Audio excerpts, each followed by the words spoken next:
For 5 years, Boxuan held that child every night, taught him to say "daddy" with his whole heart. Until the day a DNA test told him not a single drop of his blood ran through the boy's veins. He poured all his fury onto his husband, who knelt sobbing on the floor, certain this was betrayal.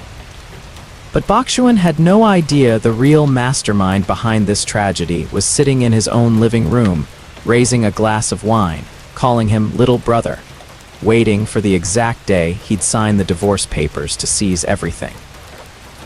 Candlelight flickered on a teddy bear-shaped cake. Anrui clapped and giggled, his chubby cheeks flushed with excitement. Boxuan lifted him high so he could blow out the candles amid the whole family's applause. Ruize stood beside them, straightening his husband's collar, a soft smile never leaving his lips. Cameras flashed again and again, capturing what looked like a perfect moment. Grandmother cooed that the boy was the spitting image of Boxuan, especially the eyes. Boxuan just smiled and said nothing back. He looked at Anrui, feeling something he didn't need a reason to feel. No one in that room knew that behind the second-floor office door, a sealed envelope was waiting for him to open once the guests had gone. The family doctor called first thing the next morning, his voice unusually grave. He asked to meet Boxuan alone, not over the phone. Boxuan arranged to see him at a private clinic, anxious the whole drive over. The doctor closed the door and slid Anrui's routine genetic test results across the desk. There was an abnormal marker in the genetic profile, he explained, one that didn't match the family reference sample on file. Boxuan's hand trembled as he took the paper. He asked if the sample could have been mixed up. The doctor shook his head, saying the error rate with current technology was essentially 0. Boxuan folded the paper, tucked it into his jacket, and walked out of the clinic in silence. Boxuan couldn't sleep that night. He slipped into Anrui's room while the boy slept soundly and carefully snipped a small lock of hair from the back of his neck. His hand shook as he sealed it into a small plastic bag. The next morning, he drove himself to a private DNA testing center in another district, far from anywhere the family usually went. He registered under a false name, paid in cash, and asked for expedited results within 48 hours. The staff asked if he needed another reference sample. Boxuan shook his head and simply added a lock of his own hair. On the way home, he saw Ruize waiting at the gate with Anrui, waving hello, and his chest tightened with a bad feeling he couldn't shake. 2 days later, Boxuan's phone buzzed in the middle of a company meeting. He stepped into the hallway and opened the email with cold hands. The words hit him at once. Probability of paternal relationship, 0%. Confidence, 99.99%. He read it 3 times as if the letters might somehow rearrange themselves. He leaned against the wall, breathless. A coworker passing by asked if he was okay. He waved them off, his voice hoarse. In his mind, Anrui's laughter from the birthday party kept flickering, tangled with one cold question. For 5 years, had he loved a child who shared none of his blood?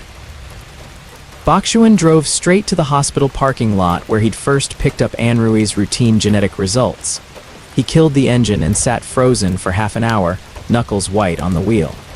Outside the window, people passed by, none of them noticing the man sitting motionless in the black sedan. He pulled the printed result from his bag, crumpled it, then tried to smooth it flat again. One question circled endlessly. When had Ruize betrayed him? He replayed every happy moment of the past 5 years, and now each one felt tainted with new suspicion. He started the engine and drove home, his face blank. Back home, Boxuan tried to keep his expression normal. Ruize sat in the living room with Anrui on his lap, teaching him to stack wooden blocks. Warm yellow light fell over the two of them, a family scene that should have melted his heart. But Boxuan just stood in the doorway, watching with an unfamiliar coldness in his eyes. Ruize looked up and smiled, calling him over to play. Boxuan nodded and sat in the chair across from them, instead of beside them as usual.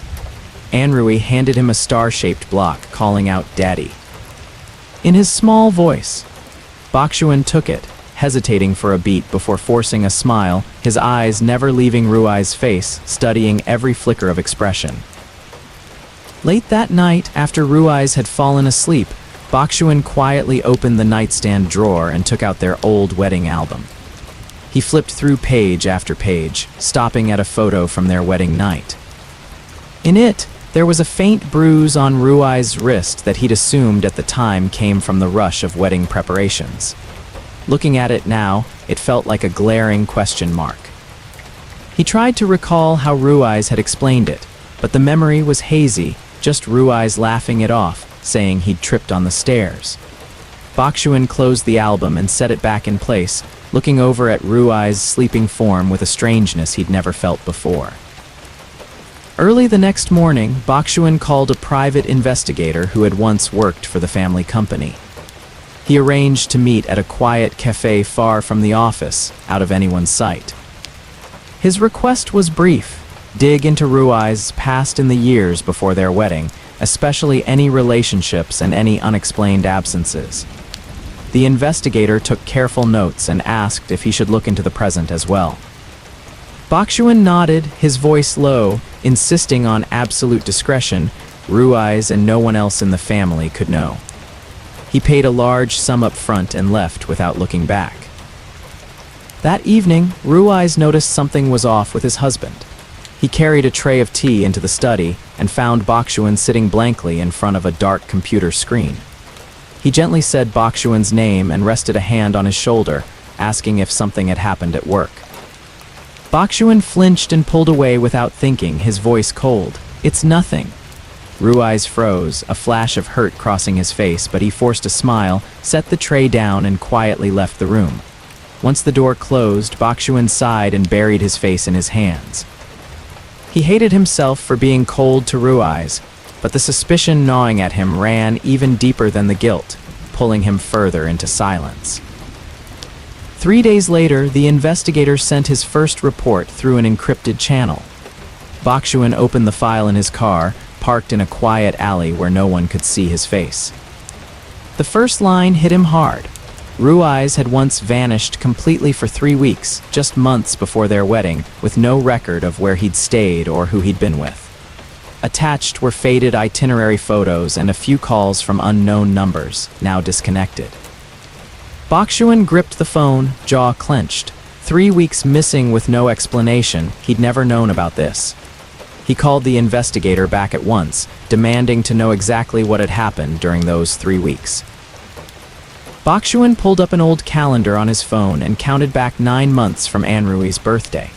His hand trembled as the number lined up almost exactly with the 3 weeks Ruize had disappeared. He sat frozen in the dark study, the phone's glow lighting his pale face. Every fragment seemed to be locking into a picture he refused to believe. Anrui wasn't his son, and now he nearly knew the exact moment the child had been conceived, right in the middle of the time Ruize had mysteriously hidden from him. He turned off the phone and sat in the dark for a long while, anger and grief tightening around his chest in equal measure. From that day on, Boxuan began distancing himself from Anrui. He used work as an excuse, stopped picking the boy up from school, stopped lifting him onto his shoulders for horsey rides like he used to. Anrui, confused by his father's sudden coldness, kept tugging at his pant leg for hugs, only to get a half-hearted pat on the head in return. Ruize watched from a distance, his chest tight with worry. He tried asking a few times, but Boxuan always brushed him off, blaming exhaustion. That night, Ruize lay awake, feeling an invisible distance growing between them that he couldn't explain, only sensing that something bad was closing in. That weekend, Boyan dropped by unannounced, bringing an expensive toy for Anrui. He sat beside the boy, asking all sorts of questions about school, his health, even the details of his most recent checkup, an oddly specific question for him to ask.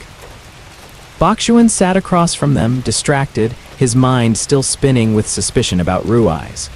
Boyan laughed it off, saying an uncle should care about his only nephew. The remark slid past Boxuan without leaving a trace. He just nodded absently, his eyes still fixed on Ruize, who was busy in the kitchen. That night, after Boyan had left, Boxuan sat alone in the study trying to piece the clues together. For a fleeting moment, he remembered Boyan's odd question about Anrui's checkup, but he quickly dismissed the thought. He couldn't imagine his own brother having anything to do with this. All his focus, all his simmering anger, funneled toward one direction only: Ruize. He reopened the investigator's report and read through it again, telling himself he had to uncover the truth no matter what. Outside the window, moonlight fell over the quiet garden, while inside Boxuan, a storm was building toward its breaking point. While Ruize was in the shower, Boxuan seized the chance to check his husband's phone. He scrolled through the call log and found 3 unfamiliar numbers that had called that week, each one deleted within minutes. The messages were empty too, only a trace of deleted. Left in the recycle folder that hadn't been fully cleared, he opened it and managed to read a few broken words. Don't let him find out. His heart pounded, his grip tightening on the phone.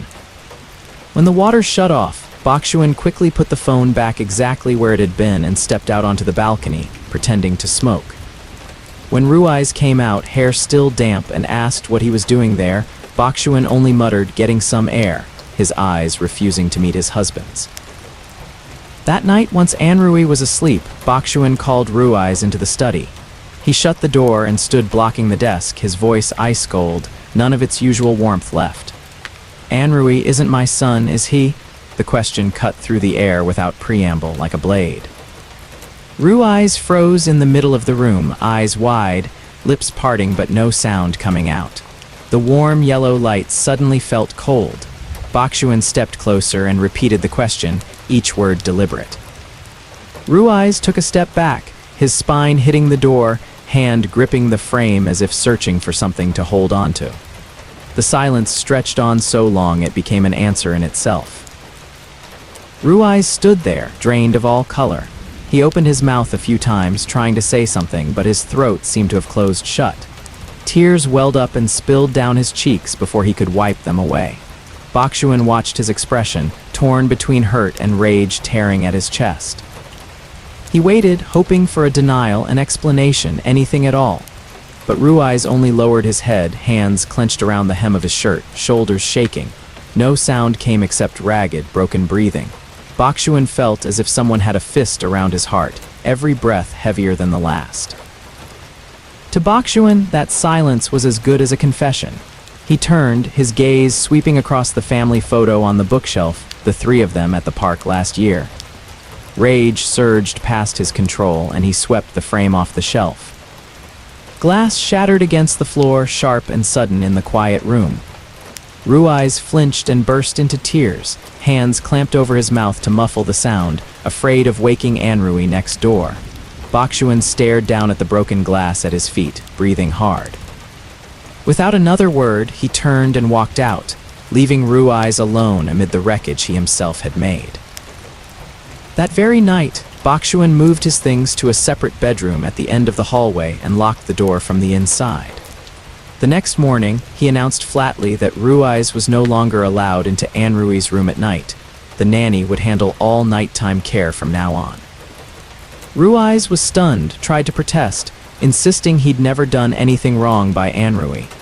Boxuan cut him off coldly, saying he didn't want to hear any more excuses. He walked past Ruize without a glance and headed downstairs for work. Ruize stood rooted in the hallway, watching his husband's back disappear, feeling the whole world collapse beneath him. That evening, Ruize went to Boxuan's door and sank to his knees on the cold wooden floor. He knocked softly, his voice hoarse from crying all afternoon, begging for just 5 minutes to talk. Inside, Boxuan sat with his back against the door, hearing every word but refusing to move. He clenched his fists, forcing himself to endure the tearing feeling in his chest. Ruize kept knocking, his voice growing more broken, saying there was something he couldn't explain, but it wasn't betrayal. Boxuan closed his eyes and in the end, still didn't open the door. The knocking faded, replaced by muffled crying in the hallway that lasted well into the night. Early the next morning, Boxuan met his family lawyer at the office, away from prying eyes at home. He asked for divorce papers to be drawn up with a clause seeking full custody of Anrui, citing Ruize's unstable mental health as grounds. The lawyer reminded him he'd need solid evidence to secure custody. Boxuan nodded, saying he was still gathering it. He signed the first draft, his hand steady despite the storm inside him. Leaving the lawyer's office, he sat in his car for a long time before starting the engine, staring blankly at the busy street outside, feeling as if he stood on the edge of a decision he could never take back. Boxuan's mother caught wind of the divorce and immediately called to confront him. Barely hiding her anger, she scolded him for acting too hastily, insisting that any decision needed solid proof, not just a single test result. Boxuan tried to explain the 3-week disappearance, but she cut him off, saying there could be a misunderstanding and urging him to investigate carefully before tearing a family apart. He listened without really hearing her. His mind was already made up. The call ended in tense silence, his mother sighing before hanging up while Boxuan sat still, his resolve unshaken. The moment he hung up, Boxuan pushed his mother's advice aside. To him, a DNA result with 99.99% accuracy was scientific proof beyond dispute, needing no further investigation. He told himself he was acting on reason, not emotion. But deep down, some part of him still hoped for an explanation that could change everything. He reopened the results, reading the numbers over and over as if trying to convince himself the decision to divorce was the right one. He worked late into the night, burying himself in work to avoid thinking about the pain in Ruize's eyes that morning. A few days later, Boxuan happened to see Ruize slip out of the house during his lunch break, using a payphone near the park instead of his own cell. Suspicion flaring, he followed quietly, hiding behind a large tree and recording the whole scene on his phone. Ruize stood with his back to him, visibly tense, one hand gripping the receiver, the other running nervously through his hair. The call lasted less than 2 minutes, but Ruize kept glancing around as if afraid of being watched. Boxuan recorded everything, his heart pounding with both nerves and a boiling jealousy. He slipped away before Ruize could turn around, his mind full of dark theories. That night, Boxuan locked the study door and replayed the video, straining to catch every word despite the faint audio. He turned the volume all the way up, phone pressed to his ear. Amid the traffic noise, one line came through clearly from Ruize's mouth. "Don't contact me again, I'm begging you, sir." He rewound it several times to be sure he hadn't misheard. "Sir," the words sent his mind spinning through a dozen theories, all circling an older man, maybe a financial backer or worse, an ex-lover from before the marriage. He turned off the phone and sat in the dark for a long time, fists clenched white. From that night on, every suspicion in Boxuan's mind crystallized into certainty. Ruize was hiding a relationship with this mysterious man, possibly Anrui's real father. The jealousy that had been simmering for days now hardened into cold resentment. He looked at Ruize each day with distant eyes, every gesture of affection replaced by silent scrutiny. At the rare family dinner they still shared, Boxuan barely spoke, only watching Ruize's every expression. Anrui chattered happily about school, oblivious to the suffocating tension filling the house he lived in. Boyan came by again, this time wearing a mask of fabricated concern. He pulled Boxuan out onto the balcony, saying quietly that he'd heard about the family trouble and urging his little brother to resolve things quickly rather than keep suffering. "The longer you drag it out, the more it'll hurt you," Boyan said, patting his shoulder like an understanding older brother. Boxuan nodded, feeling somewhat comforted by the seemingly sincere advice. He never noticed the flicker of calculation in Boyan's eyes at the mention of divorce. Boyan poured another round of wine and clinked glasses with his brother, offering words of encouragement while quietly plotting his next move. That night, Boxuan sat before the completed divorce papers, pen hovering over the signature line. He signed it, the strokes decisive, then hesitated, unable to hand the papers to Ruize right away. In his mind, Anrui's laughter surfaced, that small voice calling Daddy every morning. DNA might not confirm blood ties, but 5 years of raising him couldn't be erased overnight. Boxuan put the papers back in the drawer and locked it, telling himself he'd hand them over another day once he was truly ready. He switched off the desk lamp and sat in the dark, allowing himself, for the first time in days, to feel uncertain. In the middle of the night, Boxuan woke up thirsty and passed by Anrui's room, freezing at the half-open door. Inside, Ruize was holding Anrui close, softly singing him back to sleep after a nightmare, his voice trembling with a mix of song and stifled sobs. The dim nightlight fell on Ruize's exhausted face, tears still glistening on his cheeks even as he tried to keep his voice steady for the child. Boxuan stood silently outside, his chest tightening inexplicably. That image didn't look like a heartless betrayer at all. He turned and walked away before he could be seen, his mind a tangle of feelings he couldn't name. The next morning, before Boxuan had even sorted through the previous night's feelings, his phone buzzed with an urgent message from the investigator. He opened it right at the breakfast table, and his eyes froze instantly. An old hotel receipt, dated 6 years back, clearly under Ruize's name, along with a photocopy of the guest registry. Every trace of softness from the night before was crushed instantly, replaced by anger flaring hotter than ever. Boxuan gripped the phone, looking up at Ruize carrying a plate of eggs from the kitchen, his eyes icy again, all the hesitation from the previous night gone. Boxuan waited until the nanny had put Anrui to bed before making his move. He walked into the kitchen, where Ruize was cleaning up after dinner, and slammed the stack of hotel receipts onto the stone counter. The sound of paper hitting stone cracked sharply through the quiet. "Explain," he said, voice low and cold. Ruize turned, looked down at the papers, and his face drained of color instantly. His hand shook as he picked up a receipt, eyes darting over the lines as if trying to remember something buried too long ago. Boxuan stood with arms crossed, watching every flicker of expression, waiting for an explanation he already knew wouldn't be easy to hear. Ruize let the receipt fall from his hand and sank to his knees. He sat on the cold tile floor, hands over his head, shoulders shaking.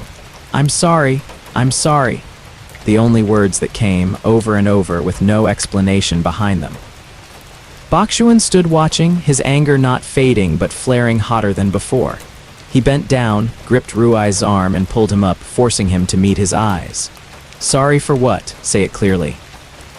Ruize only shook his head, tears streaming, mouth opening and closing as if some invisible wall kept every explanation trapped inside his throat. "Say his name," Boxuan snapped, gripping Ruize's shoulders. "The man in that recording, the one at the hotel, who is he?" Ruize bit his lip hard enough to draw blood, eyes darting away from his husband's. His whole body trembled, but his mouth stayed shut like a lock with no key.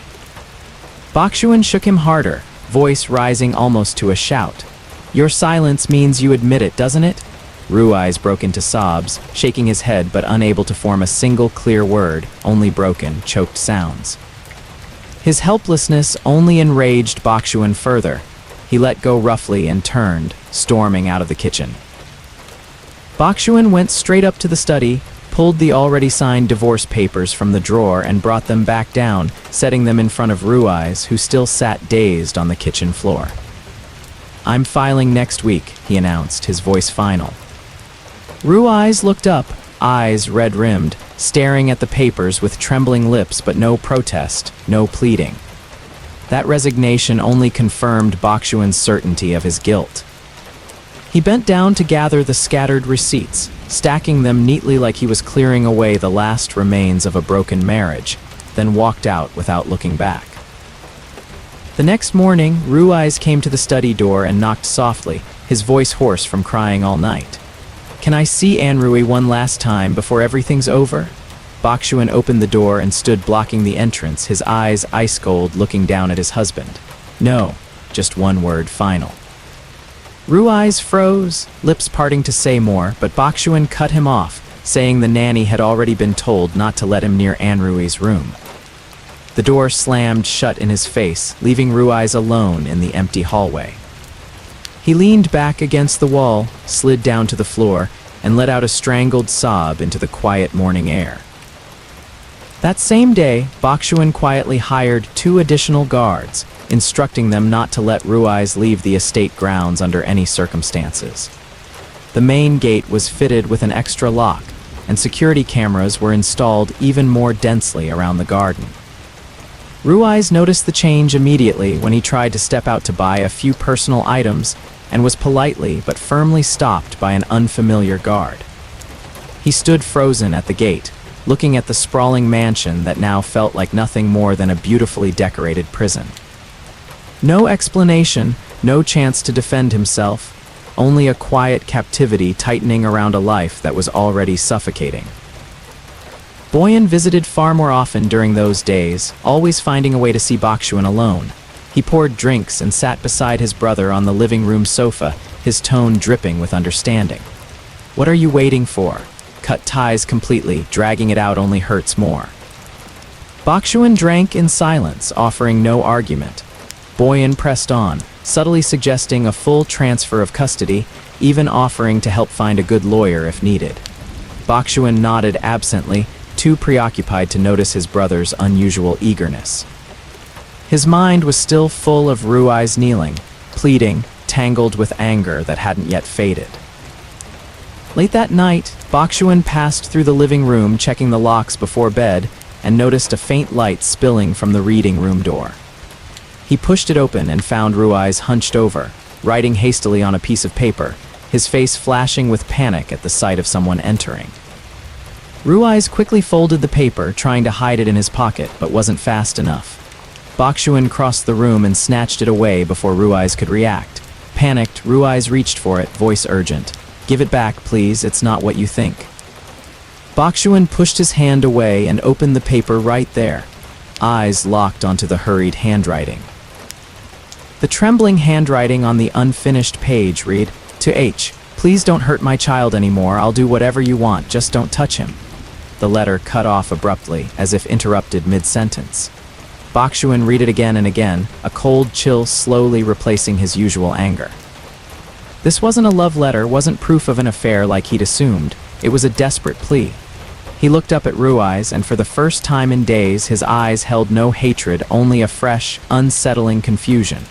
"Who is H?" he asked, his voice softer than it had been in a long time. Ruize stood rooted in place, hands gripping the hem of his shirt, not answering right away. Boxuan studied him more closely. This wasn't the furtive look of an affair caught red-handed, but the raw terror of someone backed into a corner. The contradiction shook every theory he'd built. If Ruize really had an affair, why write a letter begging for mercy for their child instead of an explanation or excuse? Boxuan stepped closer, his voice dropping, no longer sharp like before. "Tell me who's threatening you and Anrui." Ruize looked up, his eyes torn between fear and a desperate longing to be free of it. "I can't say," Ruize whispered, his voice trembling on the edge of breaking. "If I tell you he'll hurt Anrui, I can't risk it."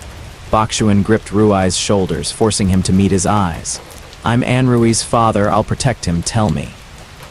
Ruize shook his head over and over, tears falling freely, though something flickered in his eyes at the words, "I'm Anrui's father," as if they'd touched something deep inside him. Still, he didn't dare speak, only repeating that he couldn't, absolutely couldn't. The struggle between fear and trust was written plainly across his tear-streaked face. Boxuan's patience ran out. He let go of Ruize's shoulders, stepped back, his voice turning hard and cold again. "If you won't tell me the truth, I'll throw you out of this house tomorrow. I won't even wait for the divorce to go through." Ruize flinched, snapping his gaze up, panic clear in his eyes. "You can't, please don't do that. If I leave, he'll think I broke my promise and Anrui will be in danger." Boxuan clenched his fists, anger and desperation tangled together. "Then tell me right now, I can't protect either of you while I'm still in the dark." Ruize crumpled to the floor, kneeling before Boxuan, arms wrapped around his legs, sobs breaking free at last. "The one forcing me isn't an outsider, it's someone in your own family." The words rang out in the silent room, each one landing like a hammer blow. Boxuan stood frozen, his whole body numb for a few seconds. "Someone in your own family," the phrase spun through his mind, dragging up faces in quick succession. his father, his mother, and finally settling on a name that made his chest clench. Ruize stayed on his knees, shoulders shaking, not daring to look up at his husband's reaction. "In my family?" Boxuan repeated, his voice hoarse, drained of strength. He bent down, gripped Ruize's shoulders, and pulled him to his feet, eyes locked on the tear-streaked face before him. "Who is it? Say it plainly, no more dancing around." Ruize looked up, lips trembling, trying to force out the name caught on the tip of his tongue. But right then, footsteps sounded in the hallway, followed by the butler's polite voice. Both of them turned toward the door at once, the tension in the room abruptly cut short by the unexpected sound. The butler knocked and, bowing his head, began to announce an unexpected visitor. Before he could finish, a familiar voice rang out right behind him. "No need to announce me, I can let myself in." Boxuan spun around, stunned to see Boyan already standing in the doorway of the reading room, a faint smile on his lips, but his eyes unusually sharp and cold as they swept over Ruize still kneeling on the floor. Ruize instinctively recoiled, his face draining white, his whole body trembling even harder than before. Boxuan looked from Ruize to Boyan, a cold premonition rising in his chest, though he didn't yet understand why this moment unsettled him so deeply. Boyan stepped into the room, his gaze sweeping over Ruize kneeling on the floor before settling on Boxuan, his faint smile unchanged. "What's got everyone so tense?" he asked, his tone light, as if he knew nothing. But as his eyes flicked to Ruize, he narrowed them for just an instant, a cold, sharp look, enough to silence Ruize completely, his head dropping, the unfinished word dying in his throat. Boxuan stood between the two of them, sensing the strange current that had just passed through the room. Boyan stepped closer, placing a hand on Boxuan's shoulder, his voice still mild. "Let me have a word with you alone." Ruize sat frozen on the floor, not daring to look up, hands clenched white around the hem of his shirt. Boxuan shrugged the hand off and stepped back, his eyes openly wary. The look Boyan had just given Ruize wasn't the concern of an uncle, it carried a cold, nameless menace. He recalled the strange questions Boyan had asked about Anrui's health at the birthday party, the odd eagerness to push for a quick divorce these past days. The scattered pieces began shifting toward an entirely different picture. Boxuan stared at his brother, forcing his face to stay neutral, hiding the suspicion just beginning to take root. "That won't be necessary," he said, his voice firmer than usual. "This is a family matter, I'll handle it myself." Boyan raised an eyebrow, his smile faltering for just a beat. Boxuan walked Boyan out to the gate, watching until the car disappeared down the road before heading back inside. He led Ruize up to an old bedroom, the only room in the house without security cameras, and locked the door carefully. He pulled up a chair across from Ruize, his voice gentler than it had been in days. "No one can hear us here. Tell me the truth." Ruize sat quietly for a long moment, hands clasped tightly together, eyes fixed on the floor. Finally, he took a deep breath, as if bracing to set down a weight he'd carried for 5 years. "It started the night before our wedding," he began, his voice shaking. Ruize explained that the whole family had thrown a bachelor party that night, the wine flowing endlessly. He drank from a glass that had been spiked, remembering only vaguely being helped into a private room. When he came to, his clothes disheveled, Boyan stood beside the bed with a composure that chilled him to the bone. Ruize couldn't recall the full details, only his body's ache and a terror he had no name for. Boyan had simply smiled coldly and said, "What's done is done, there's no changing it now." Ruize's voice broke as he told it, hands covering his face, shoulders shaking as if he were living through that horror all over again. The next morning, Boyan sought Ruize out alone and showed him a video recording of the entire incident. He told him plainly, if he ever breathed a word of it to Boxuan or anyone in the family, the video would be sent to every relative immediately, the wedding would collapse and both families' honor would be destroyed. With no other choice, Ruize had walked into the marriage in silence, carrying a secret he couldn't speak for 5 long years. Every time Boyan visited, that quiet warning glance was a reminder that the video was still there, hanging over him like a blade on a thread. Boxuan sat frozen, a chill spreading through his entire body. He couldn't believe what he'd just heard, couldn't accept that the brother who had once carried him on his shoulders as a child could do something so cruel. He clenched his hands until they shook, forcing down the fury rising in his chest. "Why didn't you tell me sooner?" Boxuan asked, his voice breaking. Ruize looked up, eyes red. "I was scared. Scared you wouldn't believe me, scared that video would destroy everything." Boxuan reached out and gripped Ruize's shoulder for the first time in days. That touch carried no suspicion, no anger at all. That very night, Boxuan called the investigator again, this time asking him to turn his attention not to Ruize, but to Boyan. He gave careful instructions: find solid proof of the assault, along with any unusual financial activity from Boyan in the time before the wedding. The investigator asked, somewhat hesitantly, if he was sure he wanted to investigate someone in the family. Boxuan confirmed without a trace of doubt. He hung up and looked over at Ruize, curled up on the sofa, exhausted but visibly lighter after finally releasing the secret he'd carried for so long. 3 days later, the investigator sent the first report on Boyan. Boxuan opened it in his car, eyes locked on the screen. Boyan had taken out a massive loan from a private investment fund a few months before Boxuan and Ruize's wedding. The money had gone into a real estate project now deep in the red, with no signs of recovering. Boxuan frowned, unsure why his brother's personal debt had anything to do with his marriage. He read on, stopping at a note from the investigator.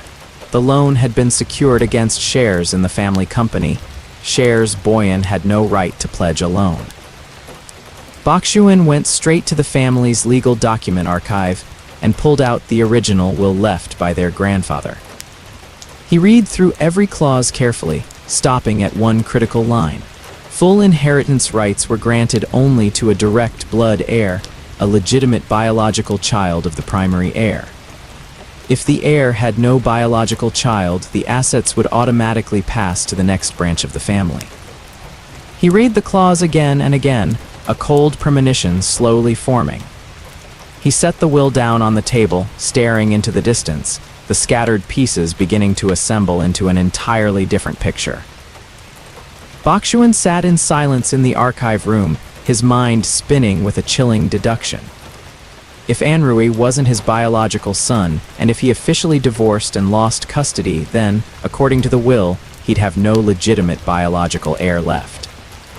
In that case, the entire family fortune would automatically pass to Boyan's branch, next in line. He gripped the will tightly, breath quickening. Everything seemed to have been arranged from the very beginning.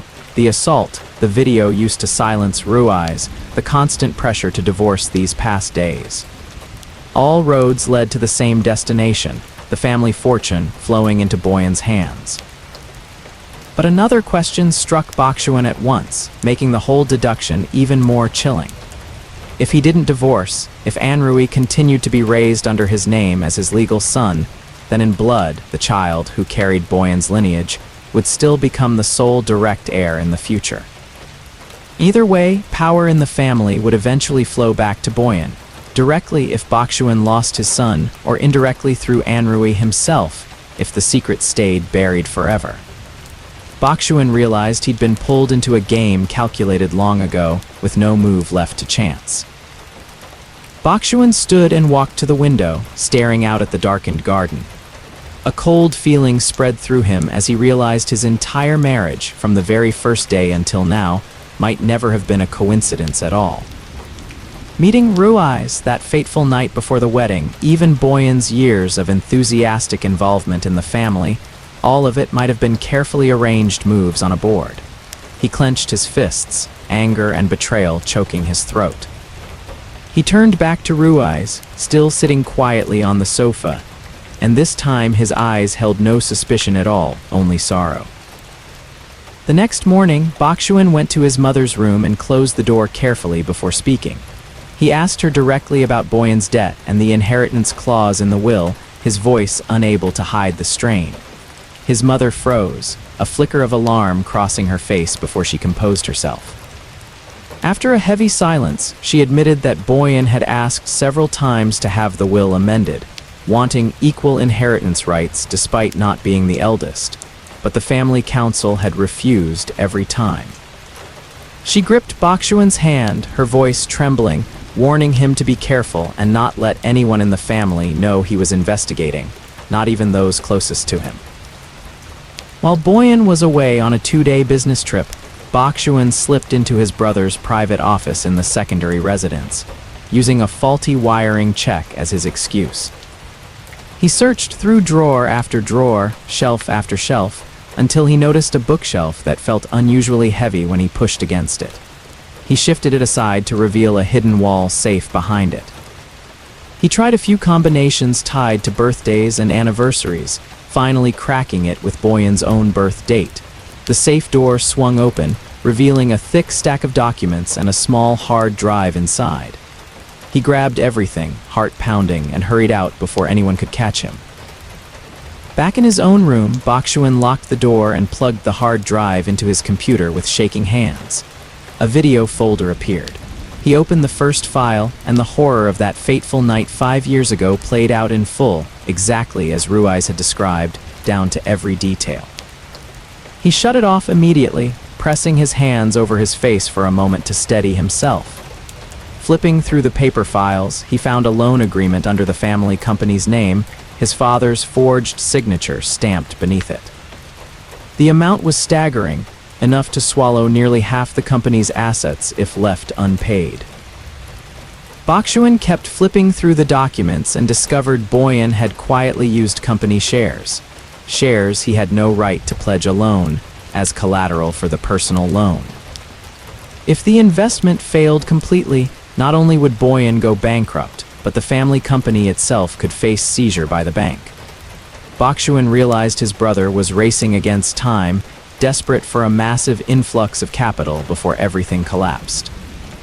And according to the will, that capital could only come from officially securing the inheritance. He sat frozen in front of the screen, a wave of revulsion washing over him as he finally understood his brother's full motive.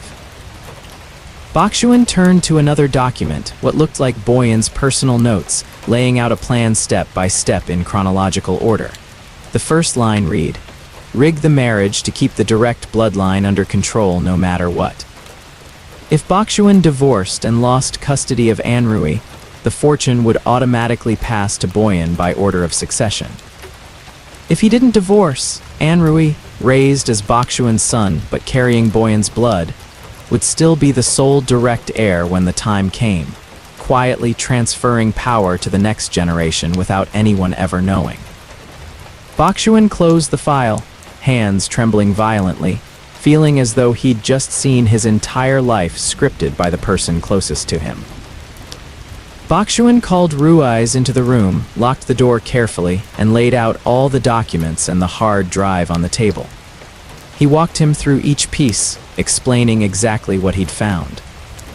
Ruize stared at the screen, hand over his mouth, tears sliding down as the video was mentioned again, even without being played. Boxuan stepped forward and pulled him into an embrace, his voice breaking. "I'm sorry for doubting you all this time." Ruize sobbed into his arms, unable to speak, only clutching Boxuan's shirt as if afraid letting go would send him back into the isolation of the past days. The room fell quiet except for the sound of crying and long, heavy sighs between them. Once he'd calmed down, Ruize shared one more detail he hadn't dared mention before. Boyan had once sent him a direct threat, saying that if he ever exposed anything, not only would his own honor be destroyed, but Anrui would also meet with an unfortunate accident. A vague phrase that had terrified him for years. Ruize had kept a few of the old messages in a secondary email account in case he ever needed proof. Boxuan's jaw tightened as he listened, his fury toward Boyan climbing to a new level. He asked Ruize to forward the messages to him right away, treating them as another crucial piece of evidence to gather. That evening, Boxuan went into Anrui's room and for the first time in days, lifted the boy into his arms and held him close. Anrui, half asleep, nuzzled into his shoulder, murmuring "Daddy" before drifting back off. Boxuan stood still in the middle of the room, feeling the child's steady breathing against his chest. Blood or no blood, 5 years of holding him, teaching him to walk, comforting him through feverish, teething nights, none of that could be erased by a piece of paper. He laid Anrui down gently, tucking the blanket around him, telling himself that whatever the truth was, Anrui would always be his son, and no one had the right to change that. The next morning, Boxuan decided not to act rashly. He understood that confronting Boyan directly now would only give him the chance to destroy the remaining evidence or flee before the law could catch up. He copied all the data from the hard drive onto 3 backups, sending one through an encrypted channel to his most trusted family lawyer, instructing him to keep it strictly confidential until further notice. He also had the lawyer quietly prepare the legal groundwork in case swift action was needed. Everything moved quietly, without a single sign of what was coming, while he waited for the right moment. 2 days later, Boyan returned from his trip, and the first thing he did was check the safe in his office. He noticed the bookshelf had shifted slightly out of place, a small detail but enough to put him on alert. He opened the safe, examined it closely, and realized from the access logs that the hard drive's data had been copied. He stood frozen for a moment, his face turning cold. He called the butler, asking who had come through the area over the past 2 days. The butler mentioned innocently that Boxuan had stopped by to check a wiring issue, and Boyan's faint smile vanished, his eyes narrowing. That evening, Boyan called Boxuan and invited him to a private dinner at an upscale restaurant, saying he wanted the two of them to talk after so many tense days. Boxuan agreed at once, keeping his expression perfectly calm as if he knew nothing. Throughout the meal, Boyan kept steering the conversation, asking about the marriage, dropping vague remarks about family secrets better left buried. Boxuan sipped his wine, keeping his tone natural, careful not to reveal that he'd already uncovered the whole truth. Boyan's eyes never left him, searching for the smallest crack in his composure. Boxuan spoke first, his tone deliberately weary. "I still plan to divorce Ruize. This DNA thing still doesn't have a satisfying answer." Boyan's mouth curved slightly at that, the wariness in his eyes easing. He nodded along, urging Boxuan to settle things quickly rather than drag out his own suffering. Boxuan agreed, continuing to play the part of a hurt, confused husband, smoothly steering the conversation toward safer topics. By the end of the meal, Boyan seemed fully convinced that Boxuan still knew nothing about the secrets locked in his safe, his manner relaxing back to its usual ease. That night, a shadowy figure slipped over the back wall of the main estate, heading straight for Boxuan's study. The intruder picked the window lock with practiced skill, slipped inside, and made straight for the computer on the desk. He plugged a small device into the USB port, attempting to erase all traces of the copied data. But the security system Boxuan had quietly upgraded days earlier caught the unfamiliar device instantly, triggering a silent alarm that went straight to the phones of the guards stationed outside. In under 2 minutes, the guards had stormed the study and subdued the intruder before he could escape. Boxuan arrived immediately, watching the man kneel on the floor, hands bound. He questioned him himself, offering a large sum of cash in exchange for the truth.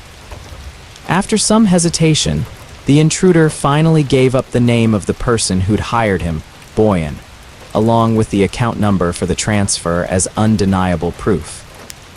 Boxuan stood silent for a moment, then ordered the man held somewhere discreet, choosing not to call the police just yet, already preparing his next move. The next morning, Boxuan went straight to Boyan's residence, unannounced, a leather case full of collected evidence in hand. He pushed open the office door where Boyan sat reading through financial reports, his expression as composed as ever. Without a word, Boxuan opened the case and laid the documents out on the desk one by one: the loan agreement, the handwritten plan, the intruder's confession with the transfer proof. Boyan stared down at the pile, his hand trembling slightly though he tried to hold his composure. Boxuan stood tall, his eyes colder than they'd ever been. "Stop pretending, I know everything." Boyan stared at the pile of documents for a long moment before suddenly letting out a dry laugh, leaning back in his chair. So that's it, you know everything. He no longer bothered hiding it, admitting the entire plan in a voice chillingly calm. He spoke bitterly of how, growing up, Boxuan had always received more love and expectation from their parents despite being the younger son, while Boyan, no matter how hard he tried, had always stood in his brother's shadow. I'm just taking back what should have been mine, he said, his eyes sharp, without a trace of remorse. Boxuan stood listening, fists clenched, fury and grief tangled together as he realized how far the brother he once knew had drifted into a stranger. If you report me, Boyan said, rising to his feet, his tone turning menacing, I'll release that video immediately. Ruize will be judged by the whole family and the public. His honor will be gone.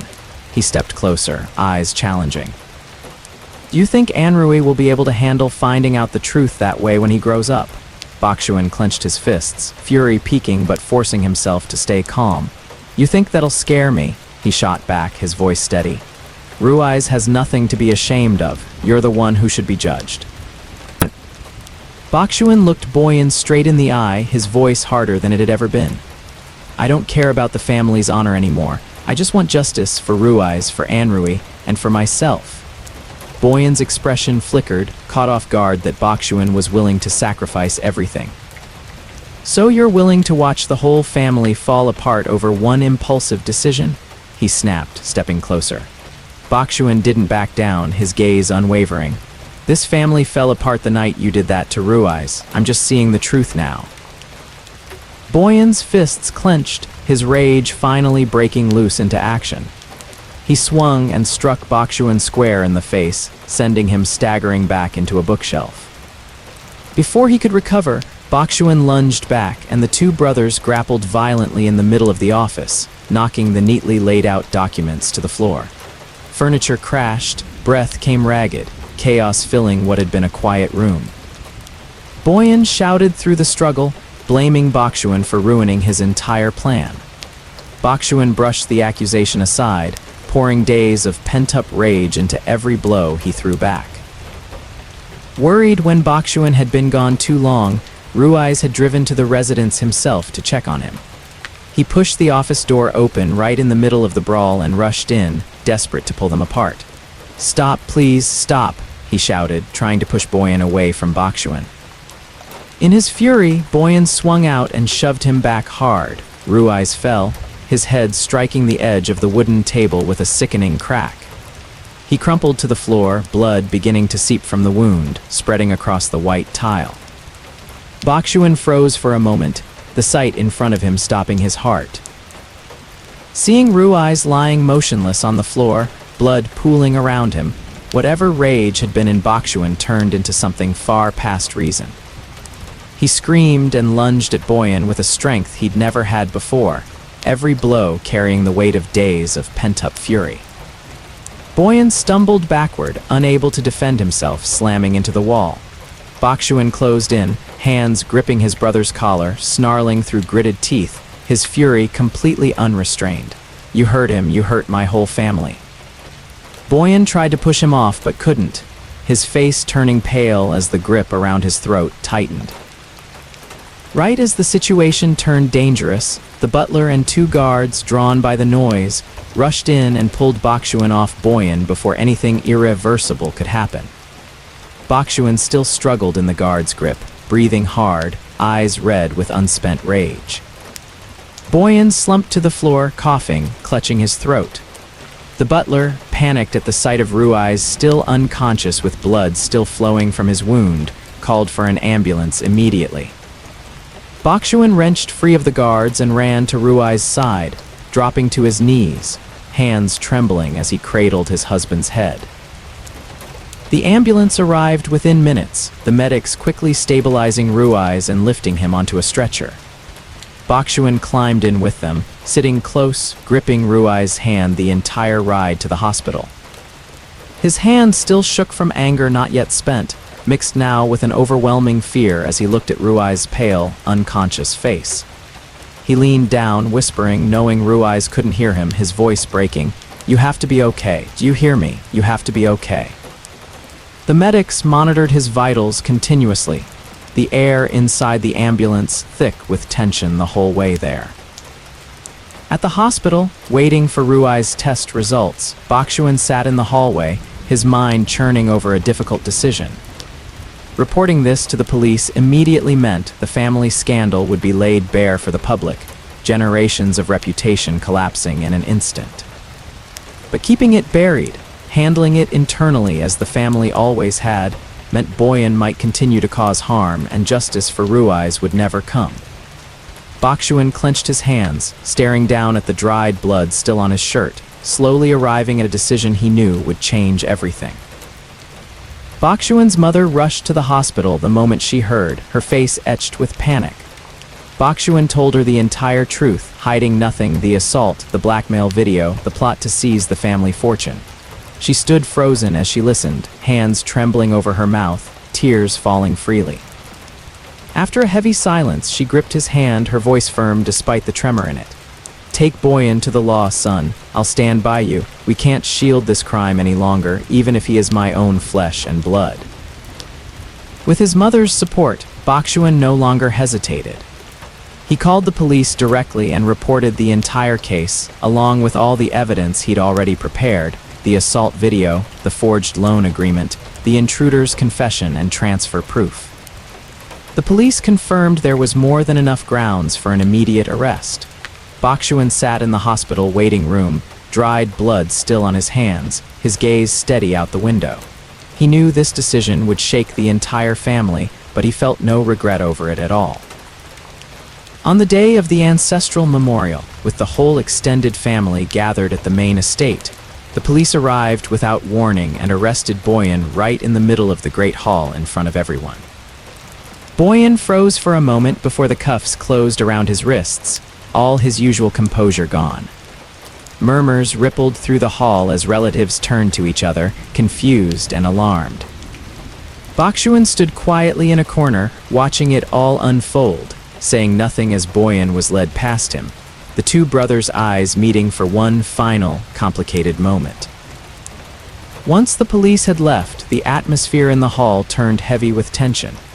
Several older relatives turned on Boxuan, insisting the matter should have been handled within the family, not dragged into the courts for everyone to see. Some went further, accusing him of destroying generations of family honor over a personal matter. Boxuan stood amid the judgmental stares, unshaken, hands clenched at his sides. His mother stood beside him, gripping his hand, her eyes steady as she met the murmuring crowd, refusing to let anyone override her son's decision. Boxuan stepped forward into the middle of the hall, facing the whole murmuring family. "I know you all think I've destroyed this family's honor," he said, his voice steady, unafraid. "But honor can't be built on silence in the face of a crime. If I chose to stay silent today just to save face, I'd be no different from the one who committed it." The hall fell completely silent, no one daring to argue back. He looked around once, his gaze unwavering. "I don't regret my decision, and I believe you'll all understand eventually." With that, he turned and left the hall, heading back to the hospital to Ruize. At the hospital, Ruize slowly came to after a minor procedure to treat his head wound. His eyes fluttered open, adjusting to the light of the room, and found Boxuan sitting beside the bed, his face haggard from a sleepless night of worry. Ruize weakly gripped his hand, his voice barely above a whisper. Do you still want to divorce me?" The question came out hesitant, his eyes full of anxiety tangled with fragile hope. Boxuan tightened his grip on Ruize's hand and leaned in closer, his voice breaking. "Never.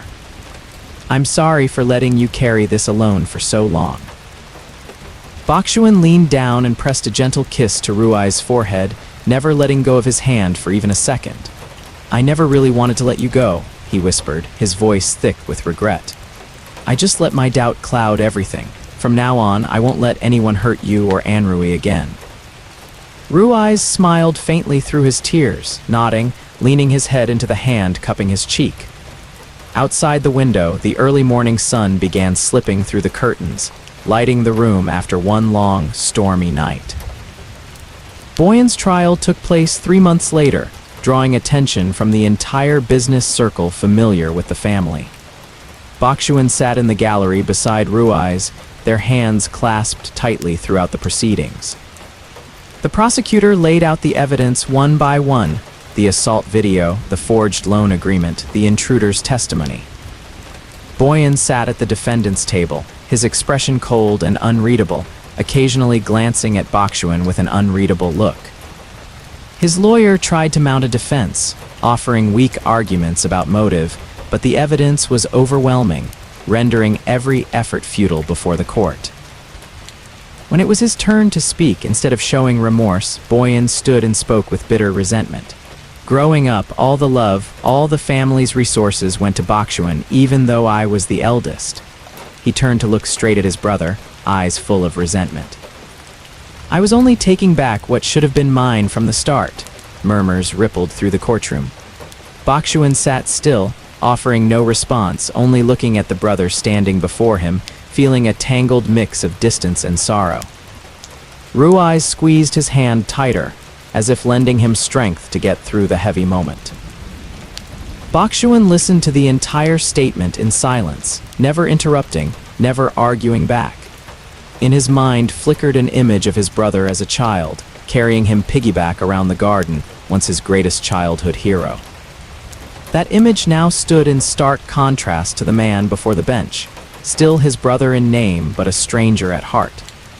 Boxuan found no words to answer Boyan's grievances, because deep down he understood that no childhood wound could excuse what Boyan had done to Ruize and to their entire family. After hours of deliberation, the court handed down its verdict: 12 years in prison for assault and fraud, along with the permanent revocation of all inheritance rights within the family. Boyan stood listening to the sentence, his face utterly blank, eyes fixed on some point in the distance. Court officers approached to cuff him and lead him away. Before he was taken out, he turned back for one last look at Boxuan, the corner of his mouth curling into an unreadable smile, mockery, or resignation, impossible to tell. Boxuan stood, watching his brother's back disappear through the courtroom doors. A few weeks later, Boxuan drove alone to the gates of the prison where Boyan was serving his sentence, parking outside but not getting out right away. He sat in the car for a long time, hands on the wheel, staring at the high walls and the heavy iron gate ahead. He was torn between two choices: going in for one last conversation to find some kind of closure, or turning around and leaving this chapter of pain behind for good. Memories of childhood with Boyan surfaced, tangled with the image of Ruize kneeling in tears during the darkest days. He gripped the wheel tighter, taking a deep breath before making his final decision. In the end, Boxuan decided not to get out of the car. He understood that any meeting now would only reopen old wounds without offering anything better for his future or the people waiting for him at home. He started the engine and turned away from the prison without a single glance back. On the drive home, an unfamiliar lightness settled over him, as if he'd finally set down a weight he'd carried for months. He chose to face forward, toward Ruize and Anrui waiting for him, instead of staying tethered to a past full of betrayal. Back home, Boxuan and Ruize completed the legal adoption process for Anrui at the civil court, formally erasing any legal tie to biological lineage. The adoption certificate was signed in front of the family lawyer, Boxuan reading every line carefully before putting pen to paper. Ruize stood beside him, gripping his hand, eyes bright with emotion. From that day on every document, Anrui was officially Boxuan's legal son. No lingering doubt or tie from that painful past could ever touch his place in the family again.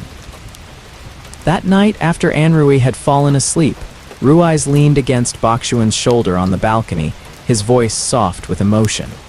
"Thank you for choosing to stay instead of leaving when I was at my weakest." Boxuan wrapped an arm around him and pressed a gentle kiss to the top of his head. "It's me who should be thanking you for carrying this alone for 5 years just to protect Anrui and this family." The two of them sat quietly together beneath the moonlight, needing no more words, only the rare peace that had finally found its way back to them after everything. A month later, The family council convened officially and unanimously named Boxuan the sole heir to the entire family fortune and its power. To everyone's surprise, instead of accepting absolute control as tradition dictated, he proposed restructuring the management system, establishing an independent oversight council to prevent power from ever concentrating in a single person's hands again. He addressed the whole family, saying the lesson from his own brother had shown how unchecked power could destroy a family, and he refused to let that painful history repeat itself. 3 years later, Boxuan and Ruize held a second wedding, small, simple, nothing like the extravagance of their first. Only the people who truly mattered were there. Boxuan's mother, a few close friends, and Anrui, dressed in a tiny suit, standing as their special little groomsmen. No more scheming, no more betrayal or coercion hanging over them, only laughter and sincere wishes for their future. Boxuan held Ruize's hand before the family altar, their eyes meeting with a trust that stood in stark contrast to the suspicion that had once torn them apart. This, finally, was the beginning they both deserved. In the middle of the small, warm celebration, Anrui ran up and threw his arms around Boxuan's legs, looking up with a bright smile and calling out "Daddy" loudly for everyone to hear. The child had no idea about the storm that had once nearly torn his family apart, only that he was wrapped in complete love from both his fathers. Boxuan lifted him up, spinning him around amid his delighted laughter, his own eyes shining with pure, unclouded happiness. Ruize watched from a distance, wiping away a tear, his heart full of gratitude that after everything, all that suffering had finally led to an ending this whole. On the last night of the celebration, once all the guests had gone home, Boxuan held Ruize close on the balcony, looking out over the quiet garden beneath the moonlight. He whispered against Ruize's ear, his voice full of sincerity, "Not sharing blood doesn't matter. Family is something you choose to hold on to, not something decided by DNA." Ruize rested his head against Boxuan's shoulder, smiling softly, gripping his hand tighter. No more doubt, no more threats, no more darkness could ever touch the happiness they had fought together to reclaim.